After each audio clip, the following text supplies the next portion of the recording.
Greetings and salutations to everyone. I hope you guys woke up in good spirits, and I hope everybody that's watching this video is happy and healthy. So with that said, let's go ahead and jump all over this topic, and I want to discuss the mass pew-pewing that took place at Florida State University on yesterday, where 2 people were actually deleted and 6 others were unfortunately injured. So a young man by the name of Phoenix Ikner, who happens to be 20 years old, is also the son of a local sheriff's deputy, and he woke up on the wrong side of the bed yesterday morning and decided to carry out this egregious act. Now, as you would all expect, Phoenix had easy access to the pew-pews based off of the fact that his mom, Jessica Ikner, is a sheriff's deputy. Now get this, Phoenix also spent time training with law enforcement and serving on the Sheriff's Advisory Council years before this demonstrative attack. So of course, when they took Phoenix into custody, they found a pew-pew that belonged to Jessica.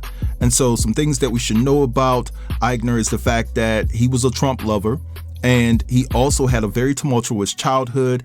Jessica Ikner is not his biological mom, and he also was on medication for ADHD. Now, court records show that Ikner's biological mom was accused of taking him to Norway when he was just 10 years old, and it was in clear violation of a custody agreement. The court documents also referred to the child as Christian Eriksen, and they say he and his biological mom are both dual US Norwegian citizens. But eventually, the suspect changed his name from Christian Eriksen to Phoenix Ikner. And so this situation is just crazy. He was majoring in politics and things of that nature, and according to reports, he made a lot of people in the class very uncomfortable with his takes. I want to read you guys something that he said about Trump. So Ikner said, "These people are usually pretty entertaining, usually not good for reasons." Ikner, who was described as a political science major, was quoted as saying, "I think it's a little too late. Trump's already going to be inaugurated on January the 20th, and there's not really much you can do unless you outright revolt. And I don't think anyone wants that." So like I said, Ikner, his major was in political science, and he also had an extracurricular activity that he ended up joining, and it was this political club.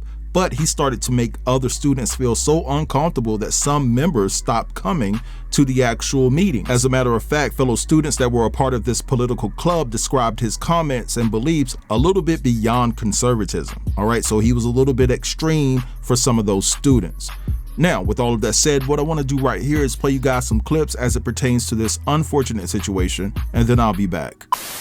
Well, I was leaving the student union with my lunch, and there's a road right next to it, and a guy pulled up in an orange Hummer, and he was waving around a rifle and let off a shot towards me and this other group of students, but missed. And so we all kind of got really alarmed, and we were like, what the heck? And then he turns back into his car and gets the pistol. And that's when he turns forward and shoots the lady in front of him in the back while she was walking. And after that, I just ran and just could hear the shots echoing. And this was inside of the student union or outside? This was outside on the grass right next to it. He started there and was out there. Do you get the sense that this person, was working alone? I honestly don't know. I just know it looked like a normal college white dude, khaki shorts, t-shirt. He had a really nice car. I don't know. To me, he just looked like a student until he pulled up. How far were you from the several feet, several yards? I was probably like, a couple yards. Like, it could have been me if he would have put it on me, but he didn't. And were you able to see the gunman's face? Yeah, I don't know how I would describe him. He was just like a white guy, lighter hair, like light brown, maybe blonde even.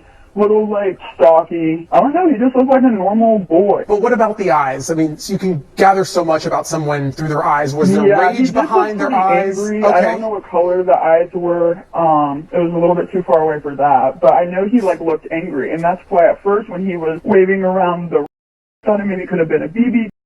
Somebody messed with his girlfriend or something, and he was trying to scare the dude next to me. But then when he turned his attention and got the and turned towards the other lady and just her, I knew he had no target, and it was just body, and that's when I took off. I don't know, I just feel lucky. I just keep thinking about the woman in purple scrubs. I don't know. The woman in purple scrubs, is that the woman who you saw? Yeah, he turned around and back, yeah. Did anybody respond to help? Were people helping her, or what? Or you just ran and didn't look back? I couldn't tell you. I ran as fast as I could, so fast, like my AirPods fell out. I didn't even grab them. And then I called the police, but the lines were busy, so then I called my mom. My first call out was 11:57 was when I called them. Gonna call on, like, you know, Governor Ron DeSantis, the President Donald Trump for, you know, this stuff keeps going on, right? But we're, you know, praying every day. You know, prayer is good. Spirituality is good, but, you know, prayers don't do much, right? So, you know, it's good for the soul, but is this still happening? I think it is. So, you know, we need to make some gun reforms.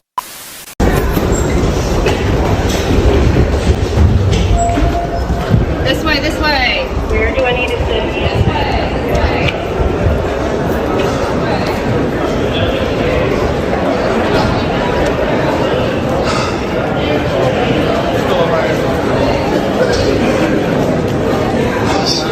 Real dude.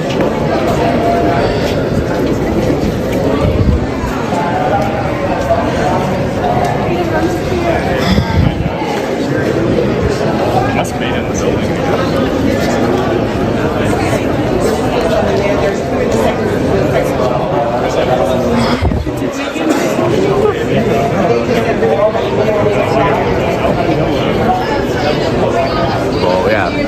This professor is a hero, and I'm fixing to tell you why. Today in Florida, there was a school pew-pewing. Unfortunately, 2 people were unalived and 6 others were injured. So the pew-pewer was knocking on the door and banging on the door saying that he was the police and to let him in.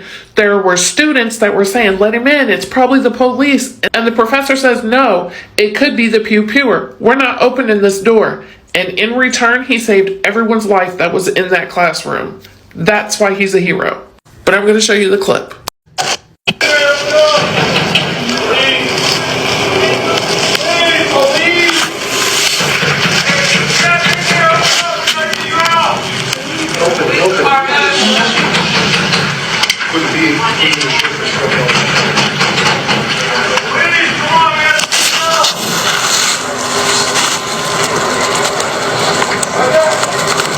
So in the video, you hear students telling him to open the door, that it could be the police. Open the door, open the door. And he's like, no, it could be the pew-pewer. We're not opening the door. And him doing that saved everyone in that room's life. That man is a hero. I don't care which way you look at it. I don't know who he is, but he's a hero. I could not imagine going through that. When I was going to high school and I was in college, we never had to worry about this. Ever. The only one we had even heard of at that time was Columbine. And that was a shock. Like, when I tell you a shock, it was a shock. Now this is the norm. And this is why kids need their phones in their classrooms. At least put their phones in a bucket. That way if something like this does happen, they have access and they can let their parents know they're okay. Like, this is getting out of hand. Do we need to go to virtual classes permanently to stop this? Like, I don't know. But this is a discussion that we need to have. It's not going to get better until we do something, but I don't know what we need to do. It's just crazy to me that our kids have to worry about this, and we have to worry about our kids and our grandkids when they go to school. School's supposed to be a safe place. It's supposed to be a place where you go to learn, hang out with your friends, enjoy, not a place you're supposed to be scared of and develop traumas in, and definitely not a place that you could potentially lose your life. I don't know, but either way it goes, this man is a hero. He saved all their lives today.